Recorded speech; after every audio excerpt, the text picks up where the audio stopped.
Science, to some degree, is truth by consensus. In psychiatry, like many other disciplines, what happens is there's a community of academics and investigators who sometimes for legitimate reasons, because they're smart and they're insightful, and sometimes for political reasons, become influential, become the more dominant intellectual forces in that field.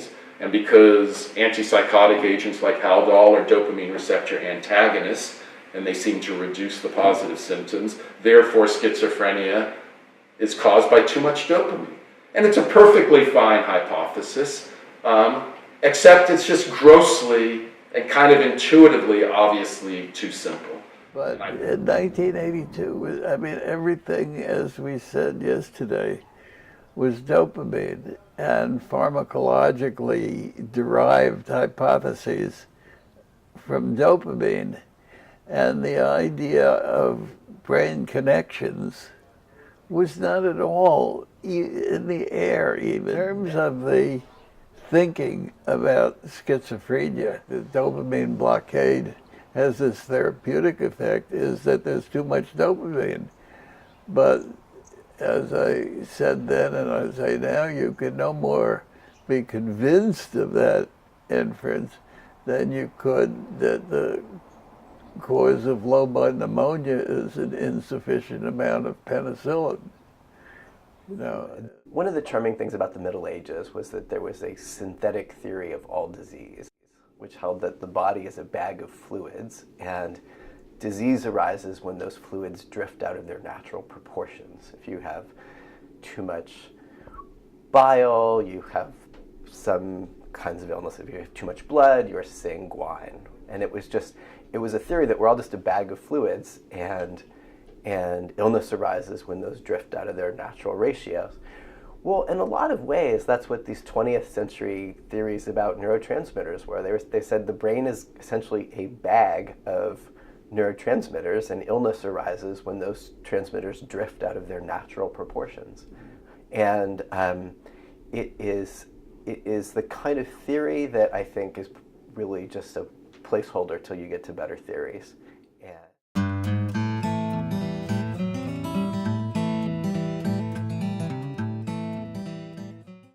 Doctors Beth Stevens and Steve McCarroll, two brilliant Harvard neuroscientists, wrote an article as senior authors that was published in Nature on February 11, 2016.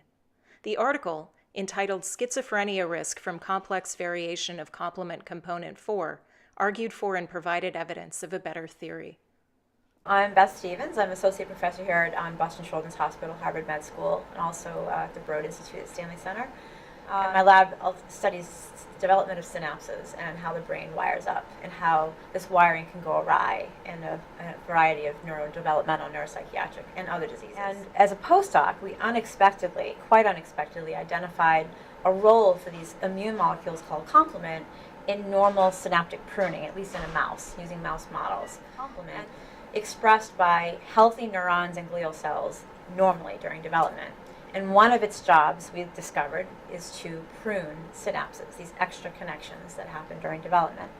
Now, at the time, this was particularly surprising because we really didn't think about immune molecules in the brain, in the healthy brain. Much of what we knew about immune molecules and immune signaling was in the context of disease or inflammation, or if you breach the blood-brain barrier. And we really had quite a lot to do to try to better understand how it was that this group of secreted immune molecules, traditionally associated with innate immune system, clearing pathogens, for example, in the immune system, how it was that these molecules could be doing something as precise as pruning synapses.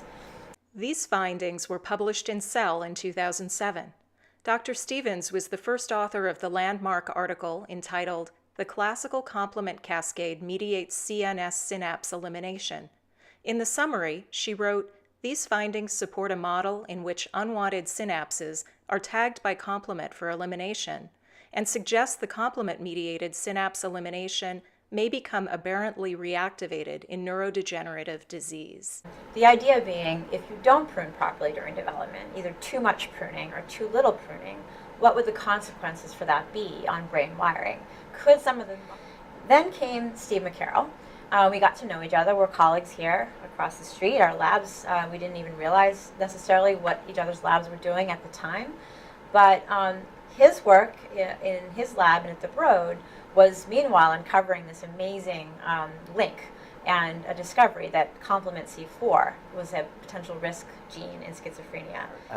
I'm Steve McCarroll. I'm a human geneticist and molecular biologist at Harvard Medical School on the Broad Institute. A few years ago, a graduate student in my lab set out to understand the human genome's largest influence on risk of schizophrenia at a population level, which seemed to be arising from the major histocompatibility complex region of the genome, which has many immune and inflammatory genes. But it had been a mystery for almost a decade what specific gene in that region was causing this large genetic signal.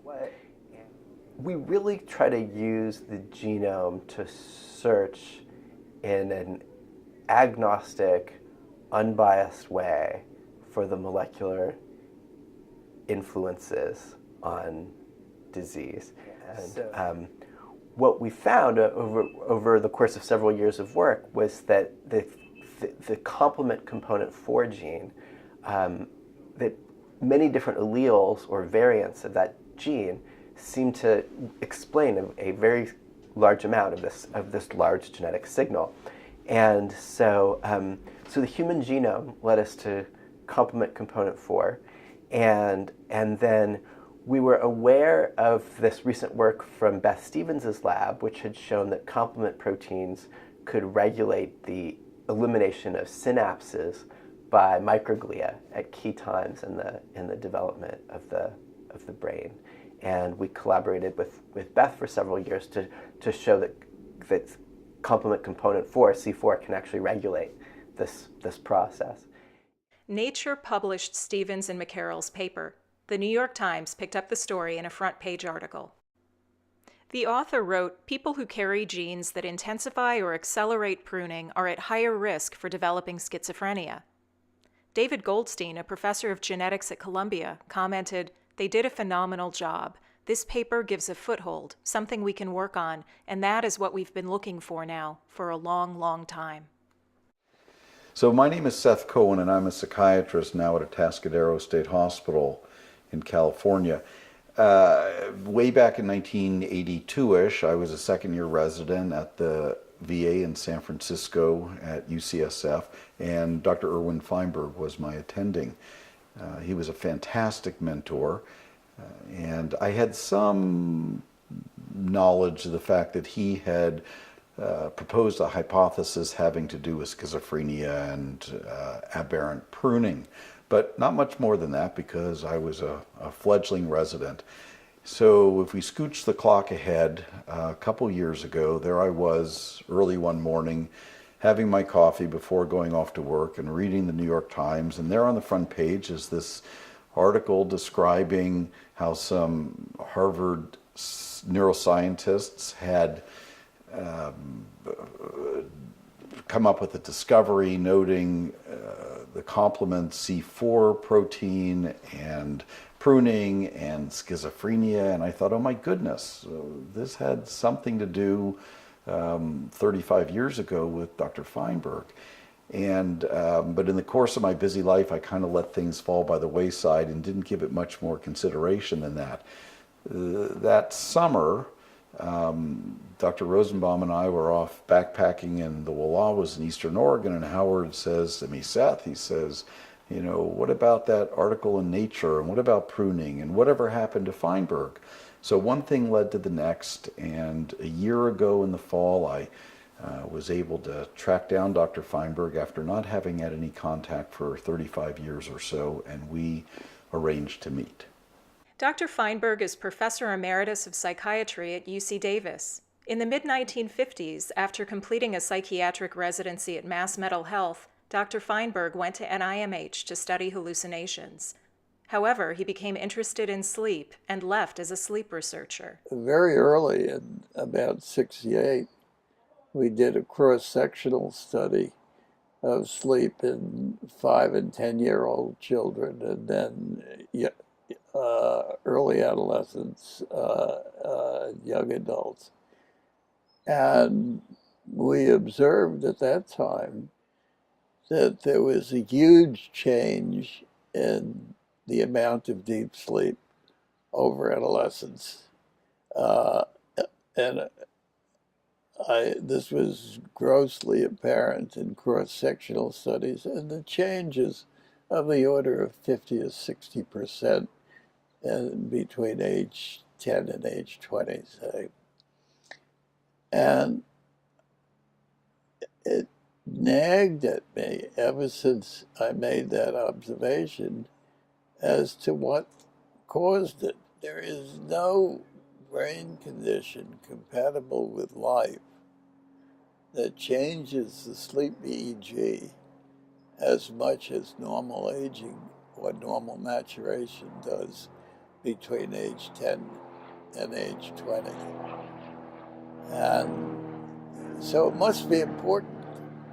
I had no idea what might be causing that, but it was always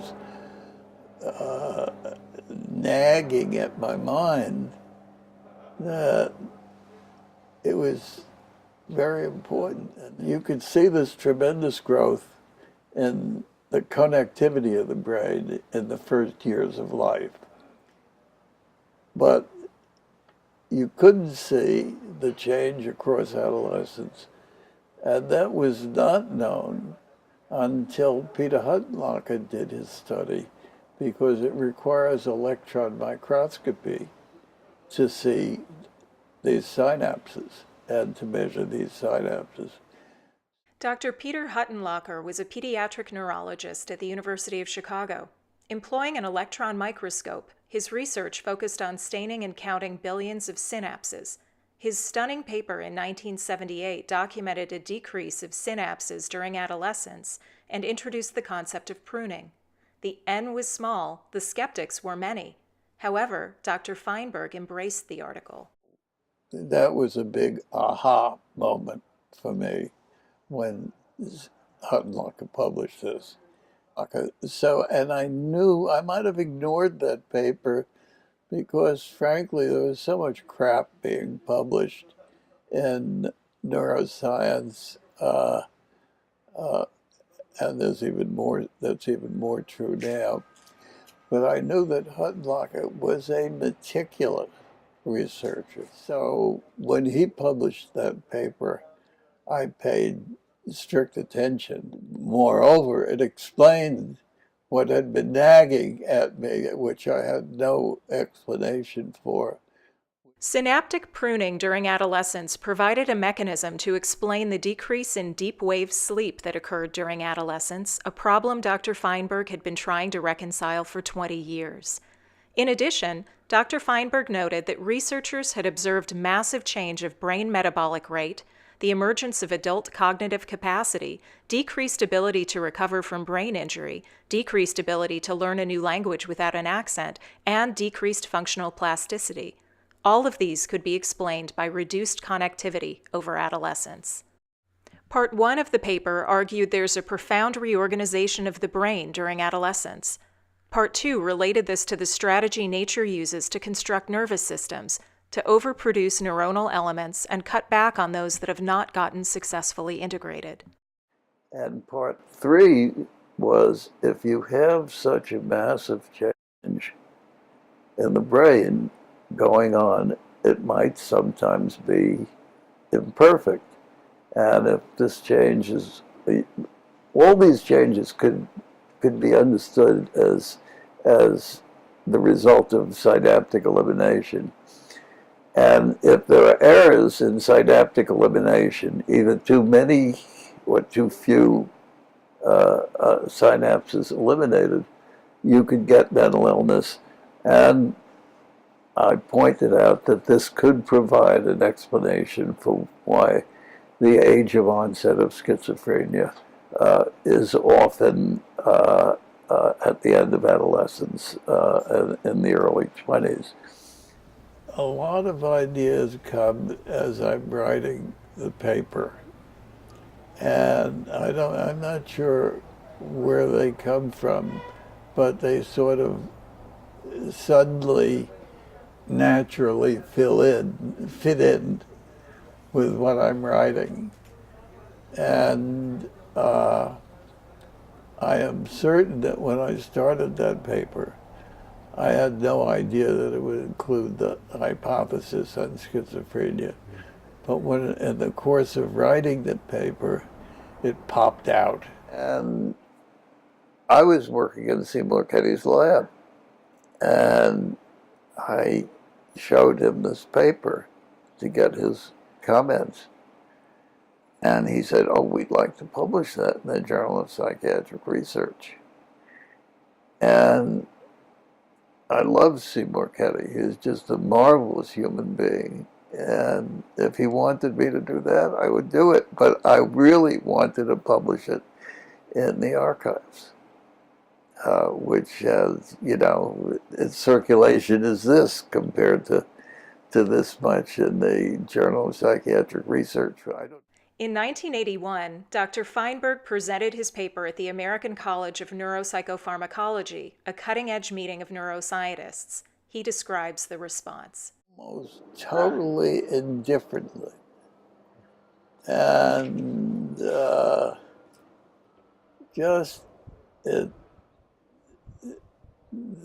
just was not any great interest in it. It seemed too far-fetched to people. I don't even know that it's fair to say that. It just didn't turn anybody on. Between 1982 and 1990, only 5 articles cited Dr. Feinberg's paper. None of them discussed the pruning hypothesis. The good news, nobody seemed to disagree with his thoughts. The bad news, nobody seemed to be paying attention. Well, what I want to say is it was very disappointing. And it felt unfair to me. I thought there should at least be some interest in this, if only because the phenomenon of synaptic elimination and the fact of this strategy of overproduction followed by elimination for constructing nervous systems, if only for the fact that is so interesting.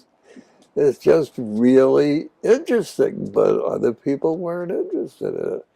And they were, you know, everything was the dopamine hypothesis and stuff related to the dopamine hypothesis.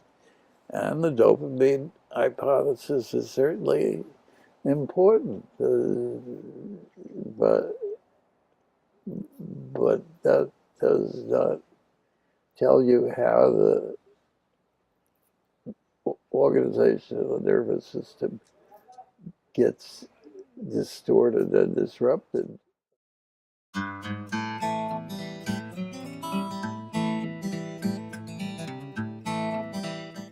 My name is Bacheri Keshavan. I'm a professor of psychiatry at Harvard Medical School, and I'm also the vice chair of public psychiatry at the Beth Israel Deaconess Medical Center, Department of Psychiatry. In 1994, Dr. Keshavan wrote a paper, Is Schizophrenia Due to Excessive Synaptic Pruning in the Prefrontal Cortex? The Feinberg Hypothesis Revisited. He recalls the research that led to this paper. I began to get curious about the characteristics of sleep alterations in schizophrenia. And we did our first study, which was in the early 1990s, late 80s. We found that there was a fairly substantive reduction in delta sleep, or deep sleep, or stage 3 and stage 4 non-rapid eye movement sleep. So, and also at the same time, we had just about begun our imaging studies, and we were involved in some of the early MRI studies and CT scan studies, which were beginning to show loss of gray matter. And we were coming up with findings that there is delta sleep loss, there's also structural gray matter reductions, and there was also a reduction in the prefrontal synthesis of new membranes. So we were looking for a conceptual model, how to connect all of these findings together. So what we argued as an extension of Irwin Feinberg's idea that whatever normally happens during adolescence appears to be exaggerated in schizophrenia. So basically, gray matter reductions, delta sleep reductions, and prefrontal metabolic rate reductions, which all normally happen during adolescence. With a slope like that, the slope might be exaggerated in schizophrenia. The reason why they would not buy an idea of like a synaptic pruning idea is because no one had at that point shown in any way that postmortem brains of people with schizophrenia show synapse reductions.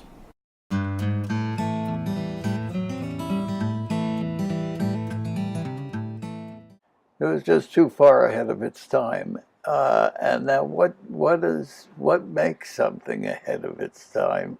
And I was thinking about that in the shower this morning. And I guess the main thing that makes a scientific observation ahead of its time is that it doesn't have an existing context to fit it into. So Bob, I think was in many ways way ahead of his time in terms of thinking about pathophysiology of major mental illnesses and specifically schizophrenia. There is always resistance to any new idea in science unless they are backed up by facts. And I think Feinberg was a little bit too ahead of his time. So Bob's such an interesting character. He's very smart, but he's like your ultimate iconoclast. He's never been a joiner. And I would call iconoclastic personality almost I would almost say reveling in being a rebel probably didn't help his cause. He's just being Feinberg. He's not part of our main crowd. He's just off doing his own thing, coming up with these, interesting ideas, but, shouldn't be taken too seriously. I'm imagining. So I think it was. But he wasn't really part of the club, and I think that led to him being, in some ways, not taken as seriously. He wasn't often cited for things that he might have originated. He was a real stickler for scholarship, so he would make sure that he would cite every paper that in any way influenced his thinking. Any reasons. One was the fact that he just wasn't as well known by many people. He didn't promote the work in the same way that others might have. I wish he had been comfortable being more self-promoting. And so one fellow published The Loss of Gray Matter in Schizophrenia in Adolescence with these movies. Someone else published in JAMA, Archives of General Psychiatry, The Medial View with a different technique. And I think we had a third paper doing it a third way. And it was presented at ACNP and child psychiatry panels. Let me put it this way. I know no successful, well-cited researcher who doesn't publish things, I think, in my opinion, this isn't meant to be a very cynical statement, in several different forms. Some of his best work was really sort of conceptual. He was, and often in science, what really matters is having the killer experiment, the experiment that demonstrates something in a way that's unequivocal. After his freshman year at Harvard College, Rob Malenka took a year off and lived with his roommate in the San Francisco Bay Area. He knew a friend who knew a friend who knew Dr. Feinberg, so he gave Dr. Feinberg a call out of the blue. Bob, and I said, I'd like to start working in your lab. I have no experience, but here's what I'm interested in. Here's what I've studied so far. And for some unknown reason, he said, sure. A lot, and much more importantly, I can't remember, Bob would spend time with me talking about his research, giving me papers, answering all of my perhaps stupid questions. Back then I didn't know about writing grants, I didn't know about papers and how papers are reviewed, I didn't know about papers being rejected and the harsh criticism that scientists give each other. What I saw is this intellectually energetic, creative, forward-thinking, fun guy. Tom Insel was a resident in psychiatry at UCSF in the late 1970s. Dr. Feinberg encouraged him to apply to NIMH. In 2002, Dr. Insel was appointed director of NIMH and served until 2015. We met at the very beginning of my residency, and I was immediately attracted to this kind of a maverick kind of character who, I'm not sure anybody at Langley Porter or in the Department of Psychiatry was even quite aware of what he was up to. So he was, for me, a formative figure. He was the first person I met in my training who really turned me on to the idea that you could learn something important through science, that there was an aspect of psychiatry outside of psychoanalysis that had a real future to it. Our sons were born almost at the same time, even though he was, 20 years older than I was. It was his first and my first. And I think the really memorable Sunday brunch together where we were just loading up the bagels in his kitchen, and the boys were playing upstairs, and we noticed it was raining, which was not outside but inside. Water was seeping through the ceiling in the kitchen. And I was, of course, panicked, and in horror I ran up to see how these 2-year-olds had plugged up the sink and turned on the water full blast. But Bob, I mean, this is like classic Feinberg. He thought it was hilarious. He, in a way that only Bob could, was kind of curious about, gosh, how did these guys figure out at age 2 to plug the sink and to turn on the water full blast? They must have really schemed well to do that. So